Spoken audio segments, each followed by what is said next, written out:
Hi everybody, welcome back. We're going to be starting off this week by talking about forces. We're going to cover what a force is, how we measure forces, and then how we visualize them. And then later you guys are going to be able to use this information to draw free body diagrams and talk about Newton's laws. So to start off, what exactly is a force? It's simply a pushing or a pulling motion. You're going to need two things. You're going to need an object, and an object is going to be what feels that pushing or pulling. And then you're going to need an agent, and your agent is going to be whatever or whoever is doing the pushing or pulling. So how do we measure it? We're going to be using the SI unit of force, which is the Newton. You'll see that represented as a capital N. And Newton is defined as the force necessary to accelerate 1 kilogram of mass 1 meter per second squared. You'll see these units in the equation we have for total force, which is F equals ma, or mass times acceleration. So how do we visualize these forces? Well, we're going to be using vectors, which we've been talking about a lot. You're going to start by representing your object as a point or a particle. Then you're going to place the tail of the force vector on your particle, and then you're going to draw it as an arrow pointing in the direction of the force, and you're going to make the length of it proportional to the strength of the force using whichever scale you choose. And then you're going to, last but not least, give your vector an appropriate label. Oftentimes you'll see it as a capital F, of course, with your vector arrow on top. And just as some examples of some other ways you might see it represented, depending on the kind of force you have. For gravitational force, you might see it as a subscript, uppercase or lowercase g. Something similar for spring forces. For tension and normal forces, you might see respectively just a capital T or an N.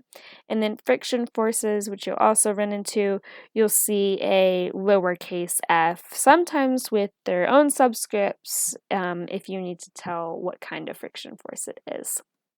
So let's just review what you guys did last time, which was uniform circular motion. Just to reiterate, an object moving on a circular path at a constant speed is said to be undergoing uniform circular motion. So you'll see these velocity vectors, which are tangent to the circular path that your object is moving along. So keep in mind that even if you have a constant speed, you can see that this direction is changing for your velocity vectors as your object moves. And since velocity is a vector, which relies on magnitude and direction, your changing direction means that you have a changing velocity, and a changing velocity means that you have an acceleration. So forces in uniform circular motion, we call those centripetal forces. You guys might have seen that word before. You can think of it as a center-seeking force. So centripetal force is simply a label that we've given to the net force that causes an object to move in those circular paths. So if you remember earlier in the video, we've talked about how forces are a pushing or a pulling. In this case, centripetal force is that pull towards the center of the circle that makes the object move.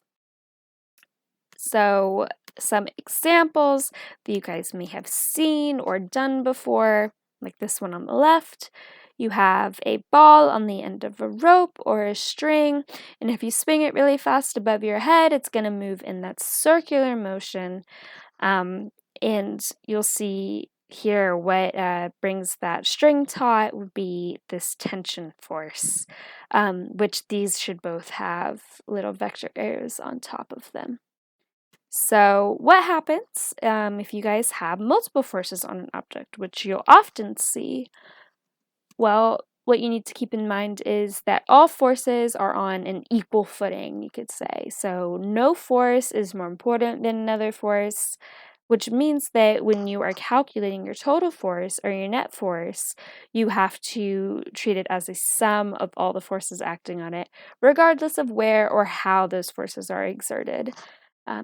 Hand in hand with that, make sure you notice that all these forces that you're adding are vectors themselves, so you're going to get a vector sum out of it, not a scalar sum. That'll be it for this video, guys. I will see you all next time.